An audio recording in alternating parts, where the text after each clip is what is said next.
आज की तारीख में machine learning, data science, AI और एलएलएम्स ने तहलका मचा के रखा हुआ है। ऑलमोस्ट हर फील्ड में एआई की एप्लीकेशन देखने को मिल रही है और ऐसे में एआई स्पेसिफिक टर्म्स को समझना आजकल बहुत ज्यादा इंपॉर्टेंट हो गया है। आप में से कई लोगों को ये तो पता होगा कि एलएलएम क्या होता है, लेकिन आई एम श्योर कि a good majority of the people को बेसिक्स नहीं पता होंगे कि एलएलएम काम कैसे करता है। और इसीलिए आज का वीडियो मैं आप लोगों के लिए बना रहा हूँ, क्योंकि भले ही आप लोगों को डीप डेटा साइंस की नॉलेज ना हो, लेकिन कुछ बेसिक्स आर मस्ट, आपको आने ही चाहिए किसी भी हाल में, क्योंकि एलएलएम्स का जमाना है और एआई स्पेसिफिक सिस्टम्स का जमाना चल रहा है। और आने वाले टाइम में आपको इस तरह के सिस्टम्स के साथ काम करना है, इनको बनाना है, इनके साथ डील करना है, और नहीं भी करना है तो आप लोगों को समझ में आना चाहिए कि ये कैसे काम करते हैं। Let's talk about what is rag.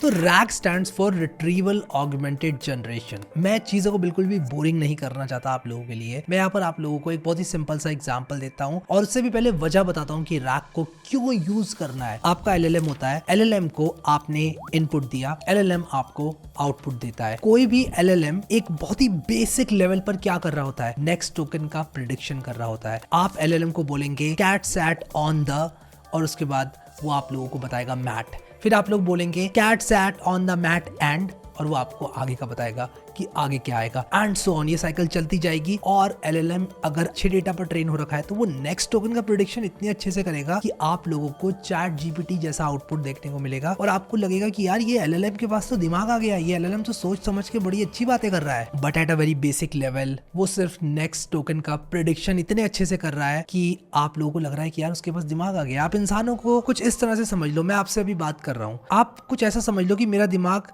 मुझे ये बता रहा है कि अगला शब्द क्या बोलना है, और मैं उसको बोलते जा रहा हूँ और वो कंटिन्यूअसली मुझे बताया जा रहा है कि अगला शब्द क्या बोलना है, और मैं बोले जा रहा हूँ, इतना ज़्यादा बोले जा रहा हूँ कि वो एक मीनिंगफुल सेंटेंस में कन्वर्ट हो जा रहा है और आप लोग सुन पा रहे हो, समझ पा रहे हो। LLMs simply next token prediction करता है, और एक नेक्स्ट टोकन का प्रेडिक्शन नहीं करता है, मल्टीपल नेक्स्ट टोकन का प्रेडिक्शन करता है और उनकी प्रोबेबिलिटी के साथ करता है प्रेडिक्शन। तो जब भी आप रीजनरेट रिस्पॉन्स पर क्लिक करते हो ना कभी किसी भी एआई बेस्ड सिस्टम में, जैसे चैट जीपीटी में, तो वो बेसिकली अगले वाले वर्ड को कंसिडर करता है। जैसे कि a cat sat on the mat का आएगा लेट अस से 60%, और उसके बाद फ्लोर का आएगा let's say 40% and so on. ठीक है, तो इस तरह से आप लोगों को बहुत सारे प्रोबेबिलिस्टिक नेक्स्ट वर्ड्स देखने को मिल जाएंगे और आप उन नेक्स्ट वर्ड को पूरे सेंटेंस में अपेंड करके दोबारा एलएलएम को फीड कर सकते हो और एलएलएम आपको सिंपली नेक्स्ट वर्ड बताता जाता है। तो यहाँ तक की कहानी बहुत सिंपल है। अब प्रॉब्लम कहाँ पर आती है, एक बार एलएलएम ने कुछ भी सीख लिया, लेट्स से आप लोगों ने उसको 2023 में ट्रेन किया और आपने उसको 2023 में जो जो डेटा अवेलेबल था वो सब दे दिया, हिस्ट्री से लेकर आज क्या हुआ है, किसने कौन सा मैच जीता, कब क्या हुआ था, ये सब कुछ एलएलएम को पता है। वो सारे डेटा पर ट्रेन्ड है और सारे डेटा पर ट्रेन होने के बाद उस एलएलएम को यूज किया जाता है। 2023 में उसको यूज किया जाता है, 2024 में उसको यूज किया जाता है, 2025 में भी उसको यूज किया जाता है, और अचानक उससे सवाल पूछ लिया जाता है कि 2024 में मैच कौन जीता था, let's say India versus England का, और वो नहीं बता पाता है। ऐसे में रैग बेस्ड सिस्टम्स यूज होते हैं। रैग बेस्ड सिस्टम इसलिए यूज होते हैं कि हर एलएलएम की एक कॉन्टेक्स्ट विंडो होती है। अब कॉन्टेक्स्ट विंडो क्या है? Context window is maximum number of tokens जो कि आप उसको एक बार में दे सकते हो। जैसे कि the cat sat on the mat में 6 टोकन्स है, लेट्स अज्यूम 6 टोकन्स है। वैसे जो टोकनाइजेशन होता है वो एक अलग अपने आप में सब्जेक्ट है और अलग अलग तरह के टोकनाइजेशंस होते हैं, but let's assume the cat sat on the mat में 6 टोकन्स हैं और ये 6 टोकन्स एलएलएम को जाते हैं और एलएलएम अगला 7वां टोकन बताता है। तो देयर इज अ लिमिट कि आप कितना बड़ा सेंटेंस एलएलएम को दे सकते हैं, और वही उसकी कॉन्टेक्स्ट विंडो होती है। जब भी आप नेक्स्ट वर्ड जनरेट करते हैं तो हर आइटरेशन पर आप एलएलएम के इनपुट को बड़ा करते जा रहे हैं। जैसे आपने द दिया, एक टोकन दिया, उसने बताया कैट, फिर आपने कहा द कैट, फिर उसने बताया सैट, फिर आपने कहा द कैट सैट, उसने बताया ऑन। तो इस तरह से आप हर आइटरेशन पर जो एलएलएम को सेंटेंस दे रहे हो या नंबर ऑफ टोकन दे रहे हो वो बढ़ता जाता है, और किसी भी एक पर्टिकुलर मॉडल की number of tokens context window कहलाती है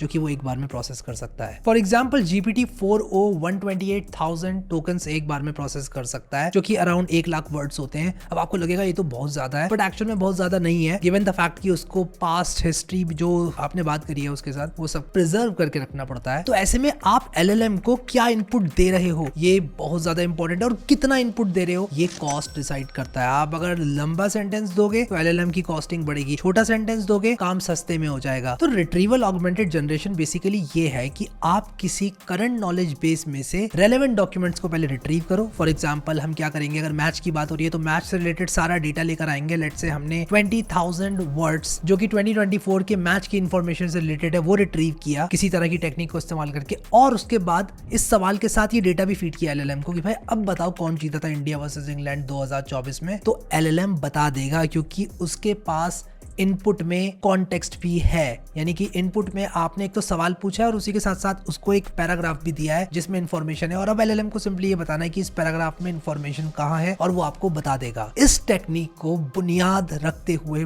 बहुत बड़े बड़े एआई सिस्टम्स खड़े हुए हैं। फॉर एग्जांपल कर्सर एआई एक बहुत बड़ा एग्जांपल है, या किसी भी तरह का एआई बेस्ड आईडीई जो कि आप लोगों को ऑटो कंप्लीट करके देता है फाइल्स को, या ऑटो कंप्लीट करके देता है फंक्शंस को, कोड लाइंस को। एक और एग्जांपल मैं आप लोगों को देना चाहता हूं, वो है जो भी आप लोगों के ऑनलाइन ईमेल जनरेटर्स होते हैं, या किसी भी एक पर्टिकुलर सिस्टम के अंदर ईमेल जनरेटर होता है जो कि आप लोगों को ऑटोमेटिकली आपका नाम ईमेल के अंदर, आपकी स्पेसिफिक इन्फॉर्मेशन ईमेल के अंदर डाल के दे देता है जब भी आप उनसे कहते हो कि मेरे लिए ईमेल जनरेट करो। एक इसी तरह के एआई का एग्जांपल है ओमनीसेंट, जो कि आप लोगों को ईमेल मार्केटिंग के लिए एक बहुत अच्छा वर्डप्रेस प्लगइन प्रदान करता है। Omniscient top tier AI features का इस्तेमाल करके आप लोगों के लिए ईमेल की सब्जेक्ट लाइन जनरेट कर देता है, ईमेल्स जनरेट कर देता है, ईमेल्स में आपका नाम ऑटोमेटिकली डाल देता है और वूकॉमर्स के साथ सीमलेसली इंटीग्रेट कर जाता है। आप लोग इसको अबैंडन कार्ट्स रिकवर करने के लिए इस्तेमाल कर सकते हो ई कॉमर्स में। लेट्स से आप लोगों का एक ई कॉमर्स स्टोर है और आप लोग चाहते हो कि आपका यूजर जो कि आइटम्स कार्ट में ऐड करके चला गया था वो एक्चुअल में चेकआउट करे,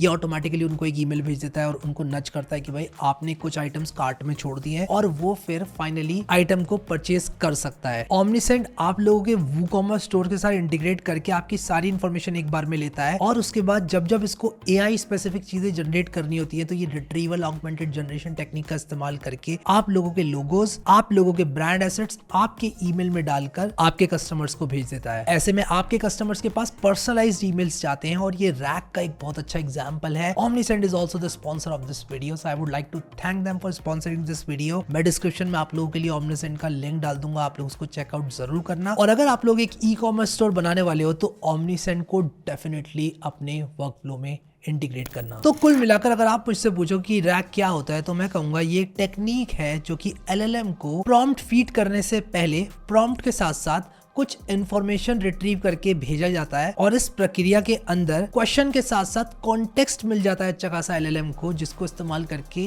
वो रेलेवेंट आंसर्स दे सकता है। फॉर एग्जांपल अगर आप चैट जीपीटी से पूछो कि मेरे घर में कितने कमरे हैं, तो चैट जीपीटी नहीं बता पाएगा आपके घर में कितने कमरे हैं, उसको क्या मालूम आपके घर में कितने कमरे हैं। लेकिन अगर आप चैट जीपीटी को बोलो ये मेरे घर का प्लानर है जिसमें लिखा हुआ है कि मेरे घर में किस कमरे में क्या है, क्या चीज कैसे है, फिर आप उससे पूछो कि मेरे घर में किचन कितने हैं, तो वो उस इंफॉर्मेशन को रीड करके बता देगा कि आपके घर में किचन्स कितने हैं, क्योंकि उसके पास रेफरेंस है कि कहां से उसको डेटा फाइंड करना है, उठाकर जनरेट करना है, और वो बेसिकली आपको बहुत अच्छे आंसर्स देगा। लेकिन अगर आप ब्लाइंडली चैट जीपीटी को पूछोगे कि भाई मेरे घर में कितने किचन है, तो वो कहेगा भाई आपके घर में कितने किचन है मैं कैसे बता दूं, जो कि रेलेवेंट भी होगा चैट जीपीटी के स्टैंड पॉइंट से। तो स्टेप बाय स्टेप रैक कैसे काम करता है समझते हैं। पहली स्टेप रैक के अंदर होती है क्वेरी इनपुट। यूजर एक सवाल पूछता है, जैसे कि आपने पूछा मेरे घर में कितने कमरे हैं। इसके बाद रिट्रीवल किक ऑफ हो जाता है, यानी कि आपने पूछा मेरे घर में कितने कमरे हैं, तो इस क्वेरी से रिलेटेड कौन कौन सी इंफॉर्मेशन एलएलएम को फीड करनी है। अब इस क्वेरी से रिलेटेड आपके स्कूल की मार्कशीट तो फीड की नहीं जाएगी, क्योंकि वो एक एक्स्ट्रा बर्डन होगा एलएलएम के ऊपर, वो यूजलेस इंफॉर्मेशन है। तो हम सिर्फ यूजफुल इंफॉर्मेशन को रिट्रीव करेंगे किसी एक बहुत बड़े नॉलेज बेस से। फॉर एग्जाम्पल लेट अस से आपके पास एक डेटाबेस है जिसमें आपके घर के बारे में, आपके बारे में, आपके पेरेंट्स के बारे में, आपके फैमिली मेंबर्स के बारे में सारी इंफॉर्मेशन है। तो हम सिर्फ वो इंफॉर्मेशन रिट्रीव करेंगे जो कि इस क्वेश्चन से रेलेवेंट है। इस केस में आपके घर का जो प्लानर है वो रिट्रीव किया जाएगा, आपके घर का जो मैप है वो रिट्रीव किया जाएगा, और इस सवाल के साथ एलएलएम को फीड किया जाएगा, जो कि तीसरी स्टेप के बाद होगा,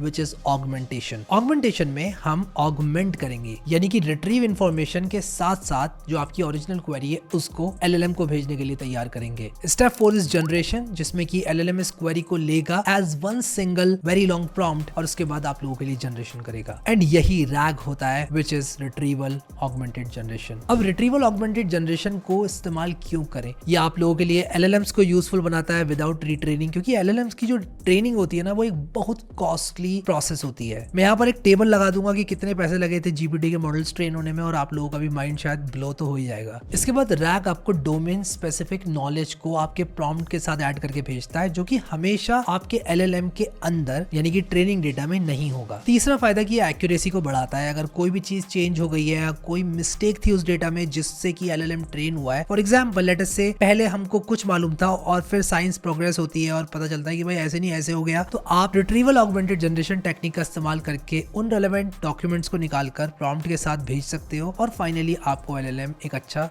आंसर देगा। इसके बाद रैग एलएलएम्स को और एक्सप्लेनेबल बनाता है, क्योंकि आपको ना ही सिर्फ जानकारी मिलती है आउटपुट में एलएलएम के, आपको एलएलएम ये भी बताता है कि आपने जो डॉक्यूमेंट्स भेजे उसमें कहां पर क्या क्या इन्फॉर्मेशन मौजूद थी। तो वो आपको साइटेशन के साथ चीजें बताता है, जिससे कि आप लोगों के लिए वो जो आउटपुट इन्फॉर्मेशन है वो और भी ज्यादा यूजफुल हो जाती है। अब आप लोगों को समझ में आ गया रैग क्या होता है। रैग से आप कर क्या क्या सकते हैं। रैग से आप लोग बहुत चीजें कर सकते हैं, जैसे कि मैं आप लोगों को एक प्रोजेक्ट बताता हूँ जो कि मैंने अपने ultimate job ready data science course में ऐड किया है। इसमें हम लोग एआई बेस्ड टीचिंग असिस्टेंट बना रहे हैं, जो कि क्या करेगा, लेट अस से मैंने 10 वीडियोस बनाए, उन 10 वीडियोस का कोर्स है या 100 वीडियोस का कोर्स है, तो वो रैग क्या करेगा कि सबसे पहले किसी ने भी अगर सवाल पूछा कि भाई फ्लेक्स बॉक्स कहां पर पढ़ाया गया था, तो वो उन सारे 100 वीडियोस को सबसे पहले प्री प्रोसेस करेगा। फिर हमने ओपन एआई विस्पर का इस्तेमाल किया है, जिससे कि हम लोग उन वीडियोस की चंकिंग करते हैं और फाइनली चंकिंग करने के बाद हम रिट्रीवल करते हैं कि भाई कहां पर कौन कौन से टॉपिक्स पढ़ाए गए हैं और फाइनली एलएलएम को फीड करते हैं, जो कि चीजों को और एक्सप्लेनेबल बनाता है। ये एक बहुत बड़ा प्रोजेक्ट है जो कि मैंने अपने ultimate job ready data science course में ऐड किया हुआ है। आप लोग इसको जरूर चेकआउट करना। Ultimate job ready data science course मेरा हिंदी में पढ़ाया हुआ कोर्स है, जो कि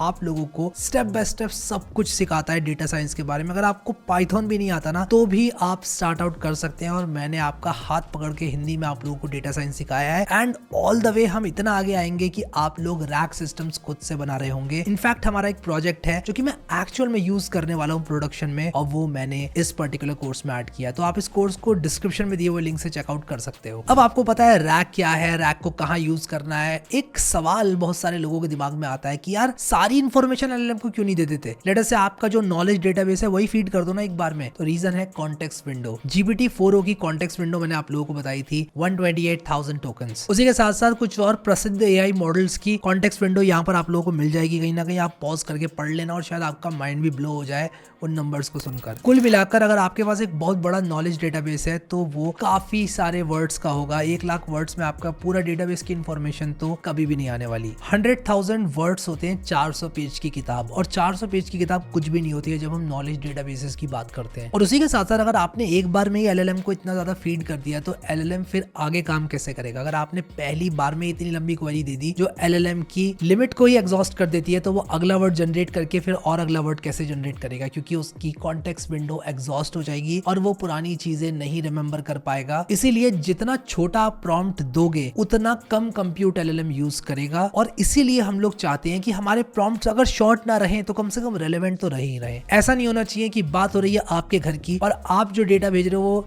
अपने प्रॉम्प्ट के साथ पड़ोसी के घर का भेज रहे हो, उसके घर का भी मैप आपने लगा दिया, एलएलएम को भेज दिया। नहीं भाई, ऐसे नहीं करना है, क्योंकि ऐसे आपका रैक बेस्ड सिस्टम बहुत कॉस्टली हो जाएगा और हम एक एक टोकन को बहुत ही समझदारी के साथ इस्तेमाल करना चाहेंगे, क्योंकि हम उसकी कॉस्ट बियर कर रहे हैं। ऑलमोस्ट सारे एआई सिस्टम्स पर टोकन बेसिस पर काम करते हैं, और आप उनको जितने ज्यादा इनपुट टोकन्स और आउटपुट टोकन्स उनसे लेते हो उस हिसाब से वो आपको बिलिंग करते हैं। तो आप कभी भी ओपन एआई की एपीआई की प्राइसिंग वाले पेज पर जाओगे तो वो आप लोगों को पर टोकन के हिसाब से चार्ज करते हैं। टोकन इज नथिंग बट एक वर्ड आप कह सकते हो, बट हर केस में वर्ड नहीं होता है। फॉर एग्जाम्पल अगर आप चैट जीपीटी लिखते हो तो हो सकता है वो चैट जीपीटी को 2 वर्ड्स में तोड़े, 2 टोकन्स में तोड़े, चैट और जीपीटी। और इंटरनली टोकनाइजेशन की बहुत सारी प्रोसेसेस होती हैं, और ये कौन सी टेक्निक का इस्तेमाल कर रहा है एक पर्टिकुलर सिस्टम, इस पर डिपेंड करता है। अगर मैं आप लोगों को एक बहुत ही पॉपुलर रैक बेस्ड सिस्टम का एग्जांपल दूं तो वो होगा गूगल का एआई मोड। गूगल ने रिसेंटली एआई मोड निकाला है जो कि आपकी सर्च क्वेरी को एनालाइज करके कुछ इंफॉर्मेशन को रिट्रीव करता है और फाइनली एआई आपके सवाल का जवाब देता है। क्योंकि गूगल ने जो भी एआई मॉडल ट्रेन किया होगा वो किया होगा लेट अस से 2023 के नॉलेज कट ऑफ के साथ, यानी कि जो डेटा उसमें फीड किया गया होगा वो 2023 तक का डेटा होगा। तो 2024 में कोई भी इवेंट हुआ, आपकी क्वेरी में अगर कुछ ऐसा सवाल है उस इवेंट से रिलेटेड, तो सबसे पहले रिट्रीव करता है गूगल डॉक्यूमेंट्स को एंड फाइनली आपके सवाल का जवाब देता है। और ये क्लासिक रैक का एग्जांपल है। एक और एग्जांपल रैक बेस्ड सिस्टम का कर्सर एआई, जो कि मैंने आप लोगों को ऑलरेडी दे दिया। इसके बाद हार्वे एआई नाम का एक टूल है जो कि एक लीगल असिस्टेंट है, और ये लॉ वाले लोगों के लिए बहुत ज्यादा यूजफुल होता है, क्योंकि लॉ वाले लोगों को बहुत सारा रिट्रीवल करना पड़ता है किसी भी एक सवाल का जवाब देने से पहले। जरा सोचो कि आपके पास एक सिस्टम है और आपके पास एक सवाल आ गया कि बताओ यार कि इस चीज पर कितना जीएसटी लगता है। आप सिंपली क्या करोगे, सर्च करोगे, रेलेवेंट डॉक्यूमेंट्स को लेकर आओगे और रेलेवेंट डॉक्यूमेंट्स को लाने के बाद उसको एलएलएम को फीड करोगे और एलएलएम बता देगा एक पर्टिकुलर आइटम में कितना जीएसटी लगता है। तो ये तो मैंने इंडिया स्पेसिफिक एग्जांपल लेकर आप लोगों आपको बता दिया। अगर आप जानना चाहते हो एक्चुअल में रैक बेस्ड सिस्टम कैसे बनता है, ये रिट्रीवल कैसे होगा, एम्बेडिंग्स का इस्तेमाल कैसे करेंगे, कोसाइन सिमिलरिटी कैसे लगाएंगे, किस तरह से सिर्फ रेलेवेंट चीजों को लेकर आएंगे अपने तक, ये सब अगर आप लोग जानना चाहते हो तो आप लोग मेरे ultimate job ready data science course को जरूर चेकआउट करना। वहां पर हमने ये प्रोजेक्ट बहुत ही धूमधाम के साथ बनाया है and final product is amazing. So I hope कि आप लोगों को पता चल गया कि किस तरह से रैक बेस्ड सिस्टम्स काम करते हैं और रिट्रीवल ऑगमेंटेड जनरेशन क्या होता है। अगर आपके पास कुछ रैक बेस्ड सिस्टम के एग्जांपल्स हैं तो मुझे नीचे कमेंट सेक्शन में जरूर बताना। Thank you so much guys for watching this video